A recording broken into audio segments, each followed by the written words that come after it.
Pemex es por mucho la mayor empresa de nuestro país. Sus ventas totales son muy superiores a las de todas las empresas de Grupo Carso y también todas las empresas de América Móvil, que son pues las dos corporaciones del ingeniero Carlos Slim, el hombre más rico de nuestro país. Pero si las ventas de Pemex son enormes, lo son también sus pérdidas. Nada más en 2015, Pemex registró pérdidas por 521,000 millones de pesos.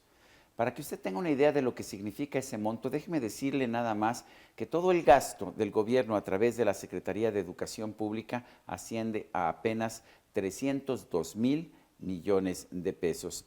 Déjeme darle otra cifra para la comparación. El gasto de la Secretaría de Salud del Gobierno de la República es de apenas 132,000 millones de pesos, menos de una cuarta parte de lo que se pierde en Pemex. Imagínese usted todo lo que podríamos hacer como país si Pemex ganara dinero en lugar de perder en un solo año 521,000 millones de pesos.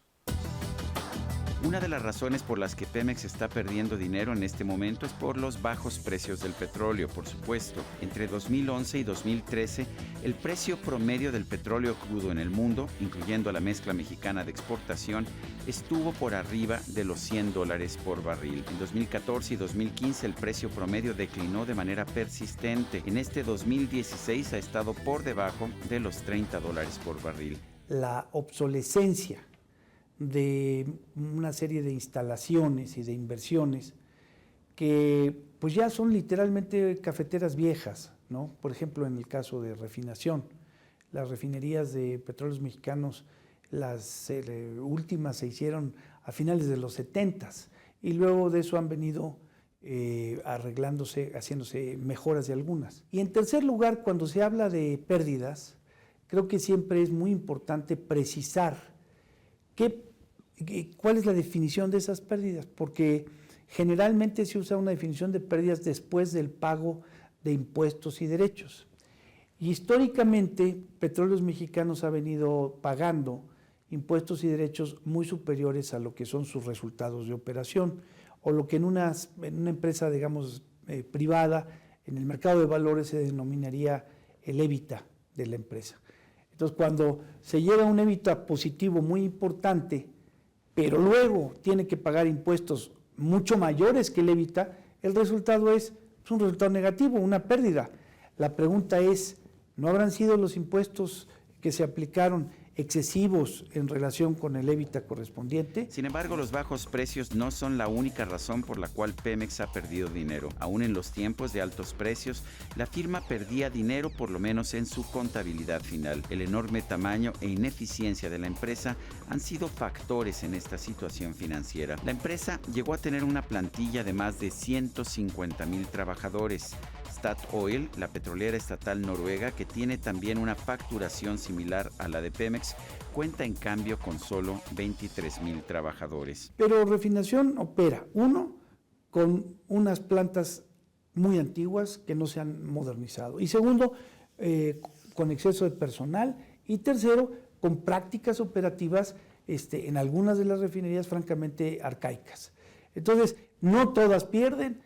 El ganador es claramente el área de exploración y producción y el gran perdedor ha sido durante las últimas décadas el área de refinación. Los trabajadores de Pemex se cuentan además entre los mejor pagados de nuestro país. Tienen jubilaciones tempranas y generosas que son la envidia de los otros trabajadores mexicanos. Los líderes del sindicato pueden incluso contar con aviones privados para sus traslados y los de sus seres queridos. Otro factor adicional han sido los impuestos enormes que el gobierno federal le ha cobrado a la actividad petrolera. Pemex paga una cantidad brutal de impuestos y sin ellos la empresa habría sido rentable durante muchos años, aunque ya no en estos últimos años de bajos precios. Pemex ha sido tradicionalmente rentable en el negocio del petróleo crudo. En la actualidad, producir, extraer petróleo crudo de aguas someras como las que tenemos en la sonda de Campeche tiene un costo de aproximadamente $7 por barril. Aún con los bajos precios del petróleo que tenemos en la actualidad, esto es suficiente para mantener la rentabilidad. Aunque vale la pena señalar que esta cifra no incluye los costos de inversión para exploración y desarrollo de nuevos pozos. Pero sí quiere decir que en el peor de los casos, Pemex puede seguir produciendo petróleo crudo en los pozos que ya tienen y hacerlo de forma rentable. Otra cosa completamente distinta es el negocio de la refinación de gasolina. A mucha gente le parece imposible que una empresa petrolera pueda ganar dinero produciendo petróleo crudo y perderlo en la refinación y venta de gasolinas. Piensan que necesariamente un producto procesado y con mayor valor agregado debe ser más rentable, pero la razón por la que esto le ocurre a Pemex es muy sencilla. Hay mucha mayor competencia en el mercado de las gasolinas, por lo que los márgenes de ganancia son diminutos. En ese sentido, pues, ¿quién paga las pérdidas? Pues en realidad las pérdidas se han generado porque se ha exagerado y anticipado la sustracción de recursos de Petróleos Mexicanos. Entonces dice uno, bueno, ¿quién le debe a quién? Pemex le debe al fisco y por lo tanto el fisco lo va a tener que sacar de los contribuyentes y por lo tanto somos los contribuyentes quienes vamos a pagar, o es al revés. El fisco le debe a Pemex, porque le sustrajo anticipadamente cantidades muy cuantiosas y ahora resulta con que es al revés. O sea, que en realidad el fisco tuviera que pagarle a Petróleos Mexicanos. Eso sucede de manera muy clara con el tema de los pasivos laborales. Pero yo por eso creo que hay que, en términos de decir, es que es la población la que va, el causante, el que va a tener que pagar. Es una respuesta fácil, un poco ideologizada, pero no necesariamente exacta. Una empresa obesa, como Pemex, puede ganar dinero en un producto como el crudo, en que el precio del mercado es muchas veces superior al de producción, pero no en uno como el de la gasolina, en que el costo de producción, que incluye la compra de petróleo crudo, deja unos márgenes de ganancia de apenas unos cuantos centavos por litro. Esta es una realidad que no todo el mundo entiende muy bien. Andrés Manuel López Obrador, por ejemplo, siempre ha exigido que se limite la exportación de crudo, que es la fuente del ingreso más fuerte de Pemex, y que se invierta en cambio en nuevas refinerías. Esto, sin embargo, se traduciría en pérdidas enormes para la empresa. El resultado, que es que México ahorita pague gasolinas más caras que en Estados Unidos, no es un resultado casual. Es el producto de decir, vamos a pagar más caras las gasolinas para que consumamos menos gasolinas o en general combustibles, no solo gasolinas, diésel, etcétera, para que podamos incidir sobre el consumo, que sea un poco más bajo, para poder reducir las emisiones de México. El expresidente Felipe Calderón sí entendía que la gasolina es un negocio en el que Pemex pierde dinero. Se daba cuenta que sería, por lo tanto, más barato importar gasolina de los Estados Unidos, donde hay una gran capacidad ociosa de las refinerías de Texas y Luisiana. Sería siempre mucho más caro producir la gasolina en México. De todas maneras, dio instrucciones para comenzar la construcción de una nueva refinería en Tula, Hidalgo, aunque fuera a perder dinero, por razones que dijo eran de seguridad nacional. El actual gobierno de Enrique Peña Nieto se ha percatado también de que no tiene sentido malgastar los pocos recursos con los que cuenta Pemex y ha ordenado así la suspensión de los trabajos de construcción de la refinería de Tula. El presidente Peña Nieto ha ordenado también adelantar la libre importación de gasolina en este 2016. El que Pemex se concentre en su negocio más rentable, esto es, en la producción y venta de petróleo crudo, no debería sorprender a nadie. Esto es lo que hace que esto sea un buen negocio. Si llega un momento en que la refinación y la venta de gasolina se convierte en un negocio rentable, habrá muchas empresas privadas que quieran invertir en él. De momento no hay ninguna. ¿Por qué? Porque está saturado el mercado de gasolinas en Norteamérica.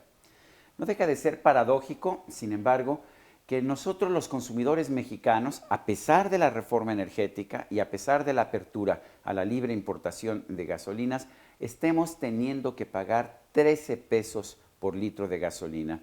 Estamos pagando el doble de lo que están pagando los consumidores estadounidenses, que están en este momento pagando solamente 6 pesos por litro.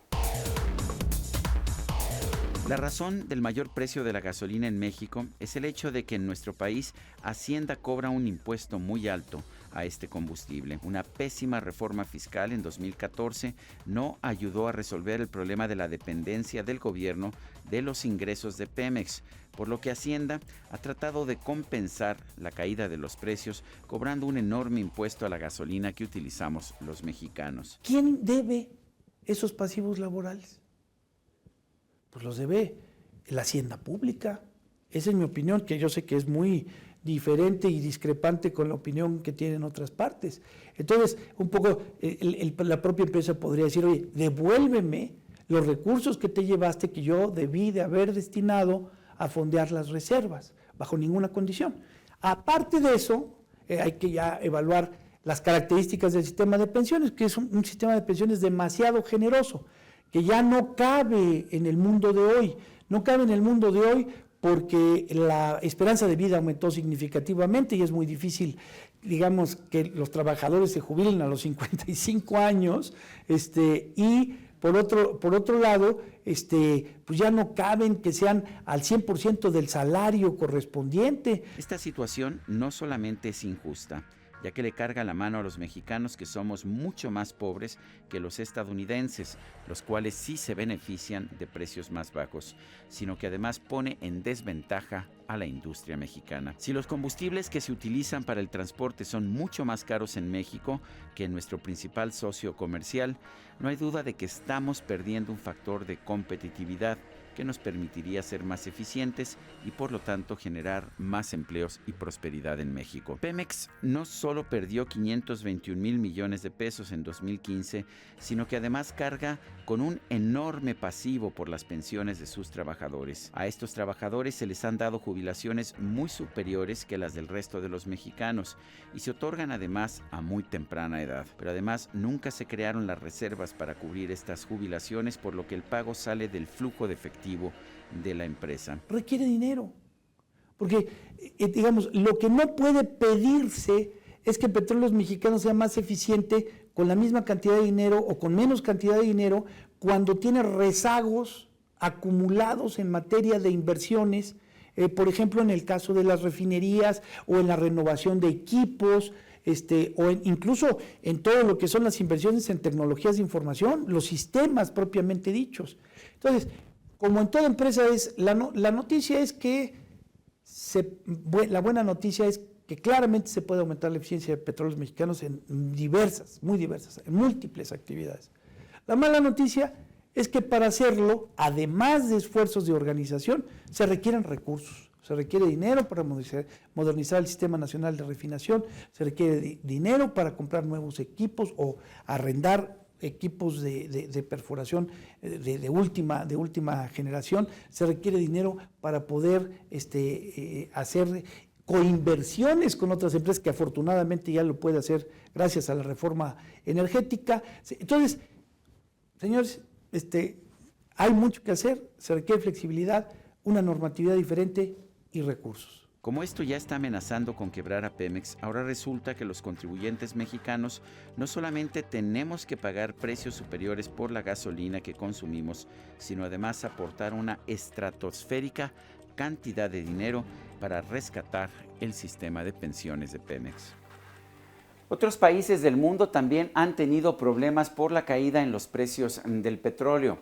Canadá es un ejemplo de una nación que ha sufrido un fuerte golpe por este desplome generalizado. Sin embargo, hay una diferencia crucial. Los canadienses no son dueños de las empresas petroleras que están operando en el territorio de ese país. Esto significa que las empresas les pagan regalías, pero cuando tienen pérdidas, estas no se endosan al erario de la nación. La situación de México es completamente distinta. Nosotros hemos tenido durante demasiado tiempo un monopolio petrolero que no solamente no nos ha beneficiado, sino que nos obliga a pagarle, a cubrirle sus pérdidas cuando éstas tienen lugar. No nos beneficiamos de los años de vacas gordas y ahora que tenemos vacas flacas, tenemos que sacar de nuestro bolsillo para pagar las pérdidas de la empresa petrolera. Yo soy Sergio Sarmiento y esto es 13 en Libertad.